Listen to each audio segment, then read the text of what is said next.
आज हमारा नया टॉपिक है ट्रांसफार्मर। ठीक है, अब ये ट्रांसफार्मर है क्या? ठीक है, ट्रांसफॉर्म की अगर हम बात करते हैं तो there is a two types of the transformation. एक तो स्टेप डाउन और एक स्टेप अप। ठीक है, अब स्टेप डाउन और स्टेप अप का बड़ा कन्फ्यूज़न रहता है कि स्टेप डाउन से क्या मतलब है, स्टेप अप से क्या मतलब है, और ट्रांसफॉर्म का क्या मतलब है। देखिए, ट्रांसफॉर्म का क्या मतलब है, मैंने आपको पहले भी वीडियोस में बताया था कि एनर्जी को ना तो डिस्ट्रॉय किया जा सकता है और ना ही उसको ख़त्म किया जा सकता है, सिर्फ उसके ट्रांसफॉर्मेशंस को हम चेंज कर सकते हैं। ठीक है, तो जिस ट्रांसफार्मर की हम बात कर रहे हैं उस ट्रांसफार्मर का क्या मतलब है, हम एक हाईएस्ट इनपुट वोल्टेज को या तो लोएस्ट इनपुट वोल्टेज में लेकर जा रहे हैं या लोएस्ट इनपुट वोल्टेज को हम हायर इनपुट वोल्टेज में लेकर जा रहे हैं। ठीक है, अब हमें मालूम है कि हर एक जो इनकमिंग वोल्टेजेस हैं इंडिया के अंदर में वो हमारे पास 11 kV में आती हैं या 33 kV में आती हैं, यानी 11,000 वोल्ट या 33,000 वोल्ट। तो आज हम जिस ट्रांसफार्मर की बात करने जा रहे हैं वो है 33,000 वोल्ट पे और 2500 kVA का ये ऑयल कूल्ड ट्रांसफार्मर है। इसमें भी बड़ा ट्रिकी है, आप बड़ा ध्यान दीजिएगा क्योंकि आपके इंटरव्यूज़ में बहुत से ऐसे क्वेश्चंस पूछे जाते हैं जो कि बहुत से बच्चे जवाब नहीं दे पाते हैं। ठीक है, तो ये 2,500 kVA और इसका इनपुट वोल्टेज का जो सोर्स है वो 33,000 वोल्ट है। ठीक है, तो अब देखिए 33,000 वोल्ट और आउटपुट हमारा कितना निकल रहा है, 415 वोल्ट। तो कहाँ 33,000 और कहाँ 415, समझ रहे हैं? तो ये क्या हो गया, 33,000 को हमने ड्रॉप डाउन कर दिया 415 में। तो कितने स्टेप्स हमको नीचे आना पड़ा होगा या क्या क्या रिफॉर्मेशन हमने इनके साथ में की होगी कि हमने वोल्टेज को ड्रॉप डाउन कर दिया। मेरा इसी में आप सबसे क्वेश्चन है कि चलिए हमने ड्रॉप डाउन तो कर दिया, अगर मैं आपसे पूछूं कि आपके इर्द गिर्द आप हर जगह से ट्रांसफार्मर्स को इस्तेमाल करते आए हो, जैसे कि अगर आपने मोबाइल भी लिया तो मोबाइल को आपने क्या किया, 440 वोल्ट लिया और 1.5 या 2 वोल्ट चार्जिंग पे लगाया, समझे? फिर कन्वर्जन किया क्या आपने, एसी से डीसी। यहाँ पर कन्वर्जन एसी से एसी है, तो यहाँ पर दो पार्ट आ गए, एक हायर साइड आ गया, एक लोअर साइड आ गया। ठीक है, जिसको हायर साइड आ गया मतलब 33,000 वोल्ट और जब निकला तो वो 440 वोल्ट। यानी ट्रांसफार्मर के अंदर में जो प्राइमरी और सेकेंडरी की जो हम बात करते हैं दोस्तों, तो प्राइमरी जहाँ से आप इनपुट देते हो, सेकेंडरी जो हम आउटपुट को निकालते हैं। तो आज हम आपको दिखाएंगे कि इस पूरे ट्रांसफार्मर के अंदर में कौन कौन से पार्ट्स होते हैं और किन किन पार्ट्स को as a shift engineer, as a maintenance engineer, as a electrician, as a supervisor आपको क्या क्या ध्यान देना चाहिए। बहुत से लोगों को ये नहीं मालूम है कि इस ट्रांसफार्मर की डिज़ाइंस पे हम क्या क्या पैरामीटर्स को कैप्चर करते हैं। इस डिज़ाइन पैरामीटर्स से जो उसकी नेम प्लेट्स है, जो टेक्निकल स्पेसिफिकेशन है, उससे क्या मतलब है, और हम मेंटेनेंस करते समय किन किन चीज़ों का ध्यान रखें। ठीक, दो तरीके के और ट्रांसफार्मर हो जाते हैं, एक ऑयल कूल्ड और एक एयर कूल्ड। ठीक है, ऑयल कूल्ड और एयर कूल्ड। तो आज हम ऑयल कूल्ड ट्रांसफार्मर पे क्या क्या सेफ्टीज़ होती है, क्या क्या टेक्निकल स्पेसिफिकेशन है और हम इन ट्रांसफार्मर से कैसे सेविंग, इलेक्ट्रिकल यूनिट्स की सेविंग कर सकते हैं, तो और मेंटेनेंस करते समय हमें क्या क्या ध्यान रखना है, तो इस जाए आप उसका सही आंसर दे पाओ। तो मैं कैमरा पर्सन से बोलूँगा थोड़ा सा ट्रांसफार्मर के इस प्लेट पे ध्यान दिलाइए।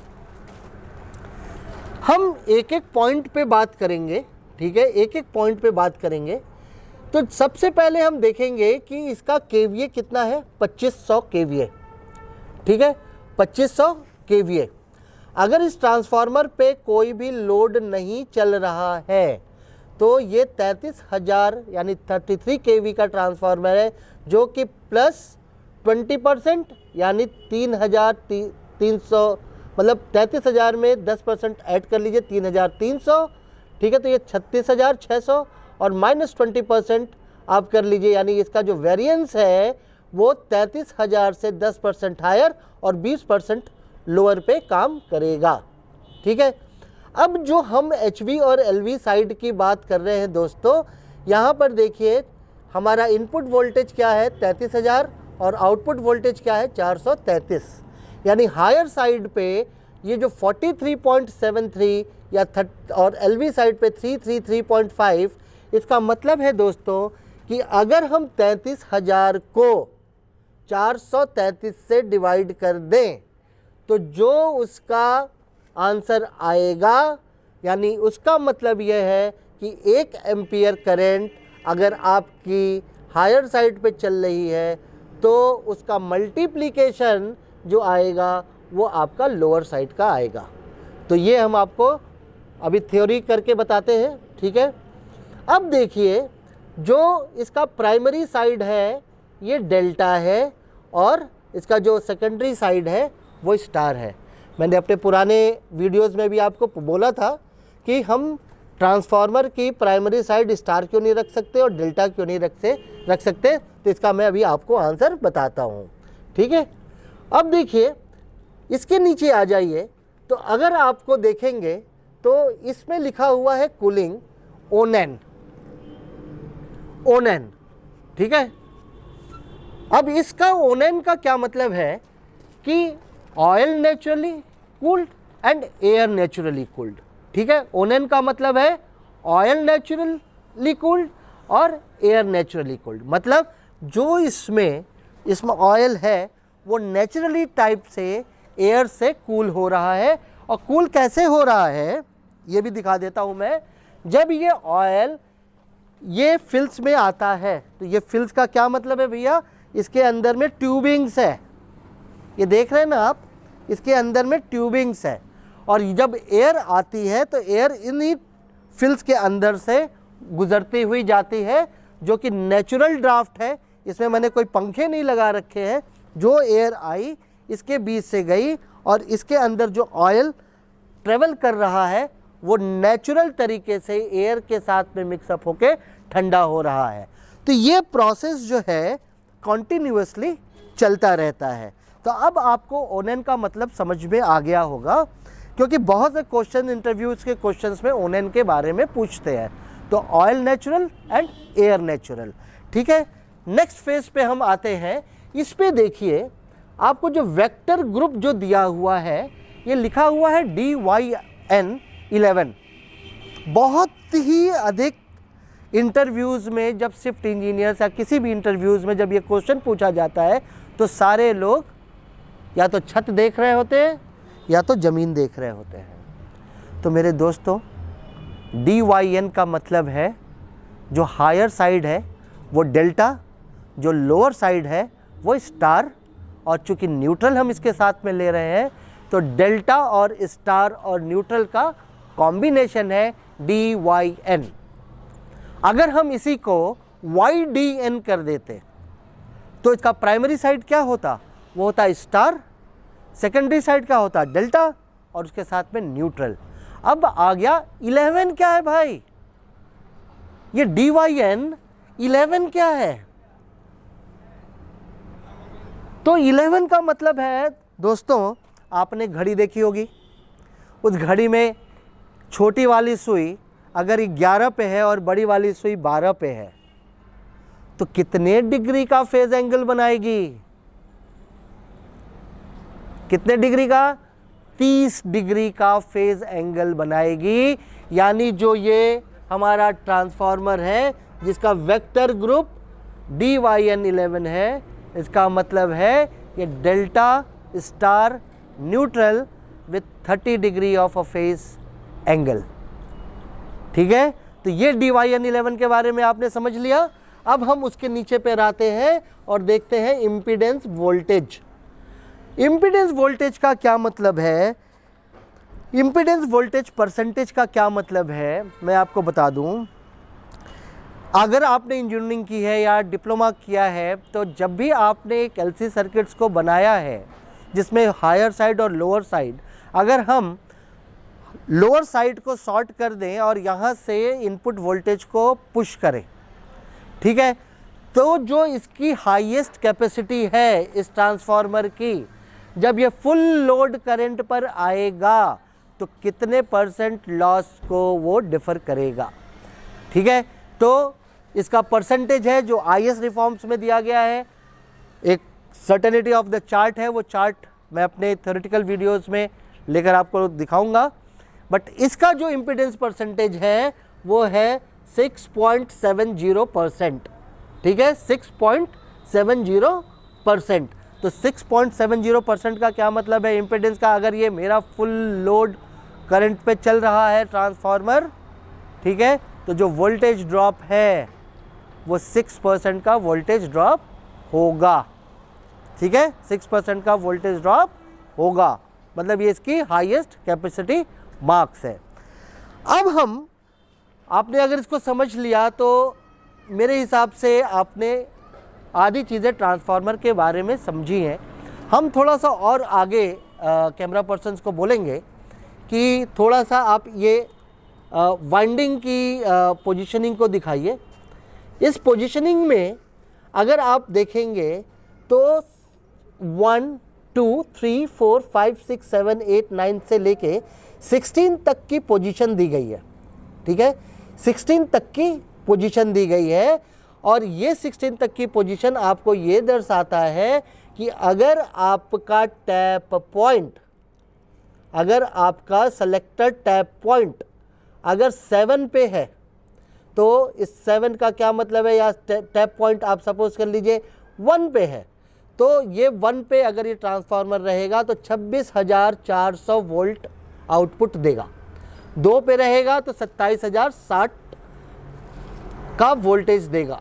अगर ये 3 पे रहेगा तो 27,720 का वोल्टेज देगा। इसका मतलब है कि पर वोल्टेज जो है, जो डिफरेंस आपके पास मिल रहा है वो मिल रहा है ऑलमोस्ट 26,400 660 का, ठीक है। एक टैप से दूसरे टैप पे चेंजेस में आपको 660 वोल्ट का हायर साइड में डिफरेंस मिल रहा है। अब वो हायर साइड के डिफरेंस का क्या मतलब है दोस्तों? अगर हम इस ऑन लोड टैप चेंजर्स की बात करें तो आप देखिए 2 तरीके के टैप चेंजर्स होते हैं, एक होता है ऑफ लोड और एक होता है ऑन लोड। अगर हम ऑफ लोड की बात करते हैं तो हमें मैन्युअली जो है टैप को चेंज करना पड़ेगा। जो भी हमारे पास इनपुट वोल्टेज आ रही है उस इनपुट वोल्टेज को मैच कराने के लिए, जैसे सपोज कर लीजिए कि हमारा इनपुट वोल्टेज जो है 26,400 आ रही है और हमें उसको 33,000 तक करना है, तो हमें कहाँ पर काम करना पड़ेगा? OLTC से काम करना पड़ेगा, ठीक है, OLTC से आपको काम करना पड़ेगा, ठीक है। अब OLTC जो है डायरेक्टली हमारी HV वाइंडिंग से जनरेट होती है, एक यानी ये हायर साइड वोल्टेज को कंट्रोल करती है। या तो आप मैनुअल कंट्रोल कराओगे या तो ऑटोमेटिकली कंट्रोल कराओगे। ऑटोमेटिकली कंट्रोल कराने का सेंसेस क्या है? जो आपका remote tap changer controller panel है, जो भी वोल्टेज इनपुट आ रही है वो सेंस करेगा, वो सेंस करके OLTC को भेजेगा। OLTC जो है अपना वोल्टेज टैप चेंज करेगी। अब ये टैप चेंज कैसे करेगी आप आगे देखेंगे। तो मैं इस हैंडल को मैनुअली जरा घुमा रहा हूं।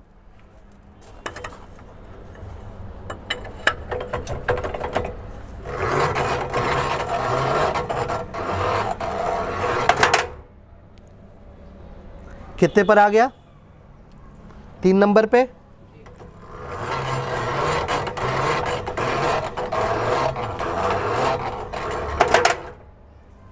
चार नंबर पे। तो ये तो है मैनुअल ऑपरेशन, ठीक है। अब ऑटो ऑपरेशंस में हमारे पास यहाँ पर ऑटोमेटिकली मोटर लग जाती है। जो मैं ये मैनुअल से काम कर रहा हूँ या जो मैं एंटी क्लॉकवाइज काम कर रहा हूँ और ये जो मैं क्लॉकवाइज काम कर रहा हूँ, ये सारे काम मोटर सेल्फ सेंसेस पे काम करेगी, ठीक है। बहुत से ऐसे ट्रांसफार्मर आते हैं दोस्तों जिसमें OLTC जो है इनबिल्ट रहती है, ठीक है, OLTC इनबिल्ट रहती है। उस OLTC के जो इनबिल्ट होने के कारण आपका जो मैनुअल या ऑटो है, आप उसमें मैनुअल टैप चेंज नहीं कर सकते हो, उसमें आपको इलेक्ट्रोमैग्नेटिक ही या इलेक्ट्रोमैकेनिकल से ही चेंज ऑटोमेटिकली करना पड़ेगा। तो मैं रिकमेंड ये करता हूँ, आप हरदम ध्यान रखिएगा, कभी भी अगर आप ट्रांसफार्मर सिलेक्शन कर रहे हैं या ट्रांसफार्मर को ऑप्ट कर रहे हैं, तो मेरा रिकमेंडेशंस, इस 24 साल का एक्सपीरियंस ये कहता है कि कभी भी इनबिल्ट टैप चेंजर्स को यूटिलाइज करने से अवॉइड करें। इवन एक्सटेंडेड OLTCs को यूज़ करें, ताकि कभी भी अगर ऑपरेशंस के समय में टैप अगर फंस जाता है या टैप में कुछ खराबी आ जाती है, तो एटलीस्ट आप उसको मैनुअल ऑपरेशन कर सकते हैं। इनबिल्ट में भी आप मैनुअल ऑपरेशन कर सकते हैं, लेकिन अगर इनबिल्ट में कोई प्रॉब्लम OLTC में आ गई तो आप ट्रांसफार्मर को यूज़ में नहीं ले सकते हो। इसलिए मैं हरदम रिकमेंड करूँगा इस चैनल के माध्यम से कि जो भी आप ट्रांसफार्मर को सेलेक्ट करें, एक्सटेंडेड टाइप ऑफ OLTCs को यूज़ करें, जो कि आने वाले भी समय में या इंटरनल समय में या ऑपरेशन करते समय में आपको बहुत सुविधा होगी। ठीक है, तो ये तो हो गई बात कि हमने टैप चेंजेस को हमने क्या क्या कर लिया। ठीक है, अब हम बात करते हैं दोस्तों कि इस ट्रांसफार्मर में सेफ्टी क्या क्या है और इस ट्रांसफार्मर में हम सेफ्टी क्या क्या दिखा सकते हैं। तो आइए थोड़ा सा हम एक दूसरे ट्रांसफार्मर के ऊपर पे चलते हैं। तो मैं आपको यहाँ पर दिखाऊंगा, ये चार्ज ट्रांसफार्मर है। इसमें जो आप OTI देख रहे हैं, ये है ऑयल टेम्परेचर इंडिकेटर और ये है वाइंडिंग टेम्परेचर इंडिकेटर। ठीक है, ऑयल टेम्परेचर इंडिकेटर और वाइंडिंग टेम्परेचर इंडिकेटर। अब ऑयल टेम्परेचर इंडिकेटर और वाइंडिंग टेम्परेचर इंडिकेटर से मतलब क्या है, ये सेफ्टी कहाँ से आ गई? तो दोस्तों, जो हमारा डाई इलेक्ट्रिक मीडियम है या जिसको हम कहते हैं एडी करंट, ओके, उस डाई इलेक्ट्रिक मीडियम या एडी करंट को जब कोई भी एनर्जी ट्रांसमिट होगी तो वो हीट छोड़ेगी ही छोड़ेगी। तो उस हीट को डेसिपेट करने के लिए हमें एक रिसोर्स चाहिए होगा, चाहे वो ऑयल हो, एयर हो, कुछ भी आप ले सकते हो। ठीक है, जो कि ग्रैब कर सके हीट को। तो यहाँ पर हमने ऑयल यूज़ किया है। ठीक है, बताऊँगा। तो इसमें जो वाइंडिंग टेम्परेचर है, तो वाइंडिंग टेम्परेचर हरदम हाई होता है in comparison of oil temperature. ठीक है, अगर हमने वाइंडिंग टेम्परेचर को 80 डिग्री पे रखा है तो हमारा ऑयल टेम्परेचर कितना होगा? 5 डिग्री या 6 डिग्री कम। ठीक है, अगर हम वाइंडिंग 80 है तो ऑयल क्या होगा? 75 होगा। अगर हमारा वाइंडिंग 65 है तो हमारा ऑयल क्या होगा? 60 होगा। तो दो सेफ्टीज़ हमारे पास आ गई, वाइंडिंग टेम्परेचर की और ऑयल टेम्परेचर की। अब आइए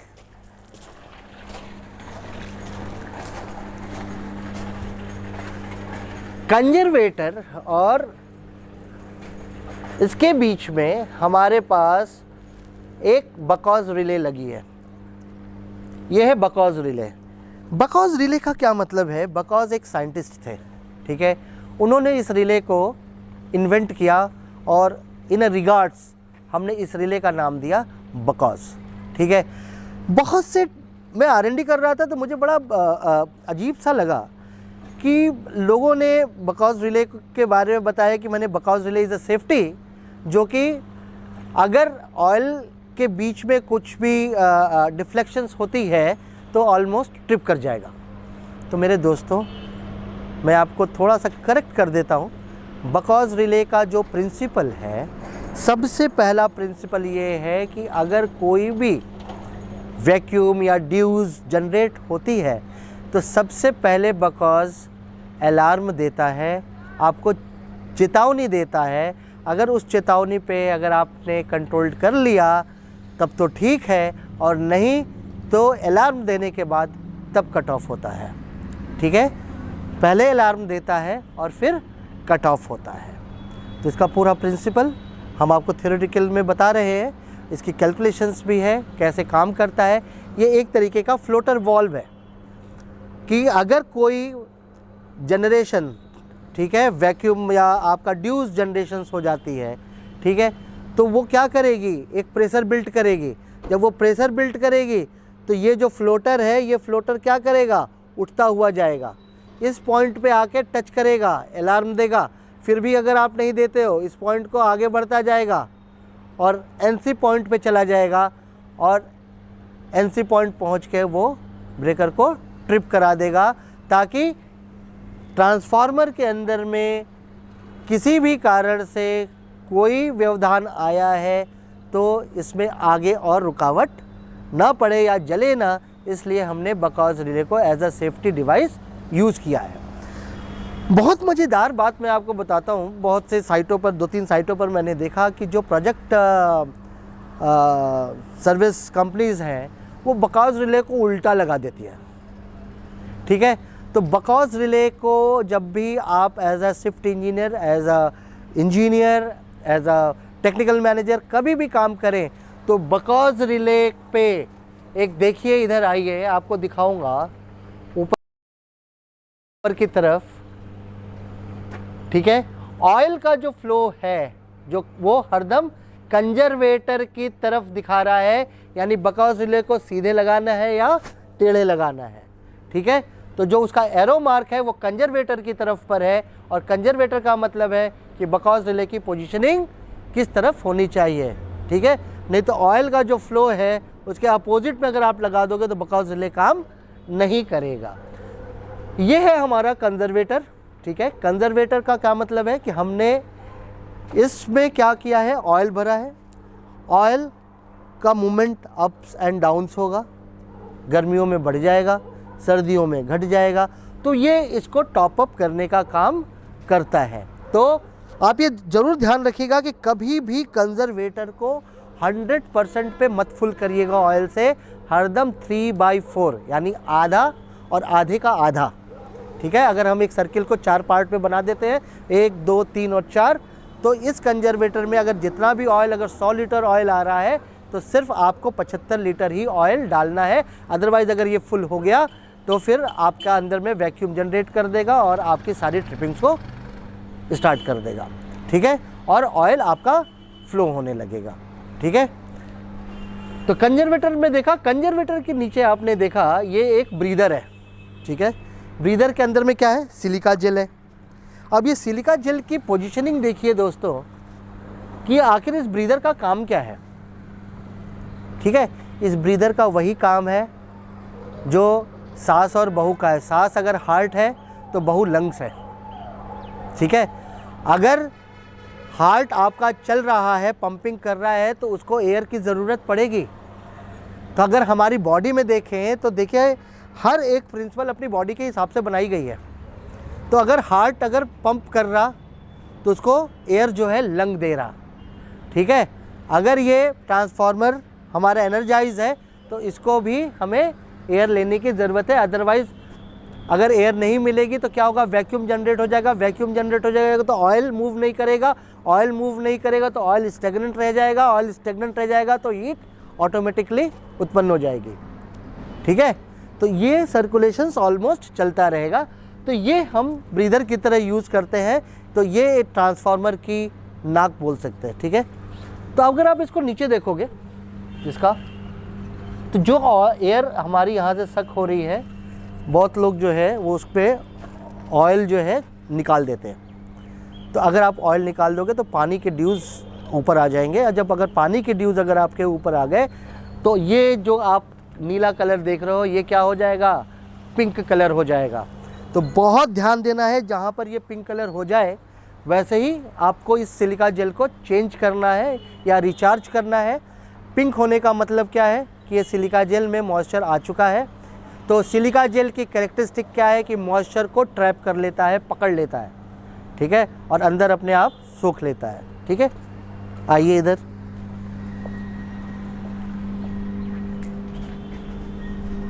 इसके नीचे अगर आप देखेंगे तो ये देखिए, ऊपर दिखाइए जब, छोड़िए इस तरफ में, ये देखिए उधर, ये है आपका थर्मोकपल, ठीक है। अब इसमें थर्मोकपल जो आपकी सेंसेस है इसके अंदर में जहाँ पर हम डिज़ाइन कर रहे हैं, ठीक है, उसमें जो हमारा कंजर्वेटर से ऑयल में भी टैंक पे ऑयल आ रहा है और उसमें भी जा रहा है, तो थर्मोकपल जो है उस ब्रीदर के नीचे पे लगा हुआ है, रखा हुआ है। मैं ये करूँगा जरा सा कैमरा पर्सन्स को कि आप ये वाला एरो दिखाइए बकॉज रिले का। आप एरो देख रहे हैं, तो एरो किधर दिखा रहा है? कंजर्वेटर की तरफ पे, ठीक है। तो इसमें एक थर्मोकपल है। थर्मोकपल आपका जो टेम्परेचर है उसको सेंस करके आपको बताता है, ठीक है। तो आप में 5 सेफ्टीज़ मैक्सिमम, अगर कोई आपसे क्वेश्चन पूछता है कि ट्रांसफार्मर के अंदर में आप हमें 5 सेफ्टी बताओ, तो कौन कौन सी बताओगे आप? Winding temperature indicator, oil temperature indicator, Buchholz relay, conservator, ठीक है, एक्सपेंशन वाल्व, अगर आप वो देखेंगे तो एक्सपेंशन वाल्व, सिलिका जेल, आपका ब्रीदर, ठीक है, और OLTC का master trip relay, earth fault relay, ठीक है, एंड शॉर्ट सर्किटिंग रिले, ठीक है। ओवर करंट भी आती है और अंडर वोल्टेज भी आती है। तो ये 6 से 7 सेफ्टीज़ इस ट्रांसफार्मर के अंदर में होती है। अब जो ट्रांसफार्मर में अगर आप नीचे देखो तो ये पोजीशनिंग इसलिए दी गई है, हर ट्रांसफार्मर के ऑयल की एक BDV वैल्यू होती है जिसको कहते हैं ब्रेक डाउन वोल्टेज, ठीक है। तो 3300 kVA के अगर ट्रांसफार्मर में या 11 kV के ट्रांसफार्मर में जो भी ऑयल यूज़ हो रहा है, हर साल आपको उसकी VDV वैल्यू टेस्ट करा लेनी चाहिए। इसलिए क्योंकि इसमें एयर्स आ रही हैं, एयर्स इसके साथ घुल रही हैं, मिल रही हैं, तो ऐसा ना हो कि कंटेंट ऑफ वाटर हाई हो जाए जिससे ट्रांसफार्मर के ऊपर पे इम्पैक्ट आए, और अगर ट्रांसफार्मर के ऊपर पे इम्पैक्ट आएगा तो शॉर्ट सर्किटिंग होगी। तो BDV वैल्यू आपकी कितनी होनी चाहिए? 60 kV RMS root mean square, ठीक है। तो मैक्सिमम क्वेश्चंस आपसे ट्रांसफार्मर के बारे में ये पूछी जाती है, और जिसमें बच्चे जो हैं कभी गलत आंसर दे देते हैं, कभी सही आंसर दे देते हैं। अब OLTC हम बता रहे थे, on load tap changer, of load tap changer. तो जो ऑन लोड टैप चेंजर है ऑटोमेटिकली वोल्टेज को इनपुट पे सेंस करेगा, RTCC को देगा, RTCC जो है हमारे OLTC को देगी, ठीक है। एक प्रोसेस हो गया। अब देखिए, अब हमें इसकी सेफ्टीज़ को और देखना है। तो जो हमारा मार्शल बॉक्स है, तो उस मार्शल बॉक्स पे 5 सेफ्टीज़ आती हैं दोस्तों। Oil temperature, winding temperature, Buchholz relay, ठीक है, शॉर्ट सर्किटिंग, थर्मल एग्जीक्यूशन, ठीक है, ओवर वोल्टेज, ठीक है। तो ये सारा जो है आपके VCB के सेफ्टी पे, VCB के आइसोलेटर सेफ्टी पे ले लेते हैं। तो इसमें कोई भी प्रॉब्लम आई, इमीडिएटली ब्रेकर जो है आपका ट्रिप कर जाएगा और आपका ट्रांसफार्मर सेफ हो जाएगा, ठीक है।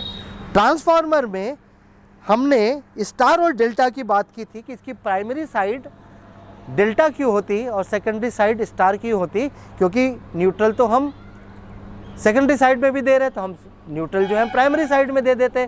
तो दोस्तों इसलिए नहीं होता क्योंकि हर एक ट्रांसफार्मर 2% का लॉस झेल ज़रूर लेता है, लेकिन अगर हमने इसको उल्टा कर दिया और हमने स्टार पे कनेक्शन दे दिए, प्राइमरी साइड को डेल्टा पर दे दिया हमने सेकेंडरी साइड को, और न्यूट्रल हमने एडिशनल जो दिया ही है, गलती से अगर आपका न्यूट्रल फेल हो गया या कट हो गया तो फेज़ और न्यूट्रल क्या होगा, जो न्यूट्रल है वो फेज़ बन जाएगा, और फेज़ टू फेज़ होने से आपके इक्विपमेंट जल जाएंगे। तो जहाँ पर 220 की ज़रूरत थी वहाँ पर आपको 400 मिल गया, जिस इक्विपमेंट में 220 वोल्ट की ज़रूरत थी वहाँ पर 400 मिल गया, तो आपका इक्विपमेंट जल जाएगा। इसलिए हम ट्रांसफार्मर को हायर साइड हम डेल्टा रखते हैं और प्राइमरी साइड स्टार रखते हैं, ताकि आपका इक्विपमेंट सेफ रहे, आपका इक्विपमेंट पे कोई कंज्यूमेबल इक्विपमेंट्स पे कोई असर ना पड़े और आपका इक्विपमेंट चलता रहे। इसलिए हम स्टार और डेल्टा का कन्वर्जन रखते हैं। जिस DYN11 की मैंने बात की थी, ये transformer delta star neutral 11 is a phase angle, ठीक है। 11 क्या है इसका फेज़ एंगल, और फेज़ एंगल कितना है 11 नंबर की घड़ी बता रही है, तो 11 नंबर की घड़ी बताने का मतलब क्या है 30 डिग्री, ठीक है 30 डिग्री। ओके, अगर यही हमने DYN 11 की जगह पे हमने 9 रखा होता तो घड़ी क्या बता रही होती, छोटी वाली सुई 11 पे या 12 पे और बड़ी वाली सुई ये, तो फेज़ एंगल कितना आ गया भाई 90 डिग्री, ठीक है। अभी कितना आ गया 30 डिग्री, 60 डिग्री, 90 डिग्री। ओके, तो ये है DYN का मतलब। थ्योरेटिकल पोर्शंस पे इस पे कैसे कैलकुलेशंस करते हैं, कैसे कैसे हम सेफ्टीज़ को एग्जीक्यूट करेंगे, कैसे कैसे हम एनर्जी सेविंग करेंगे, इसके बाद में हम थ्योरेटिकल पोर्शंस पे आ रहे हैं, ठीक है। आज के लिए इतना ही, आगे थ्योरेटिकल पोर्शंस को देखना मत भूलिएगा, सारे कैलकुलेशंस आपको उस पर मिल जाएंगे, आपकी सारी फंडामेंटल्स क्लियर हो जाएंगी। नेक्स्ट वीडियोज़ में बहुत जल्दी मिलते हैं, तब तक के लिए देखते रहिए रुपेश श्रीवास्तव के चैनल को, नए वीडियोज़ को, और अपने ज्ञान को बढ़ाते रहिए। धन्यवाद।